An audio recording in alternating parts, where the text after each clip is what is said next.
Breaking the wall of wastewater treatment.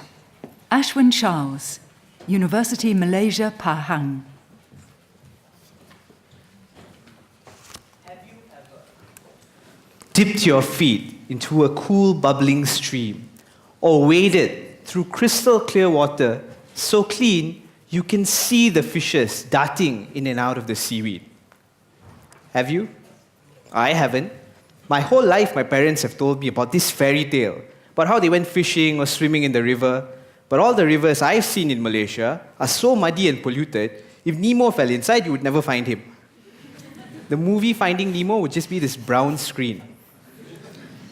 When I first arrived in Berlin, what really blew me away was how you could drink water straight from the taps here. I mean, sure, it tastes a little funny, but back at home, you can't do that. You'd have to filter the water, boil it, and then pray. Water pollution is a serious issue back at home. And the main reason for this is the palm oil industry. For such a small country, Malaysia produces 41% of the world's palm oil. And this means we generate a whole load of pome, or palm oil mill effluent. Pome is this oily, acidic, toxic substance with high chemical oxygen demand. Currently, the industry deals with this by just throwing it into a pond full of microbes and just leaving it there to decay. The problem is that this process is inconsistent. And if you don't leave it for long enough, large quantities find its way into our rivers, which is why they end up like that instead of like this. What's worse is there is currently a global movement called the RSPO, or Roundtable of Sustainable Palm Oil, that boycotts unsustainable palm oil practices. And this will hurt Malaysia's economy. That's where I come in.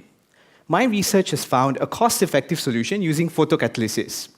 You know how plants perform photosynthesis, using sunlight and carbon dioxide to produce food? Similarly, I have developed a catalyst that, under the right conditions, uses sunlight to convert the harmful organics present in pome into less harmful methane and carbon dioxide gases.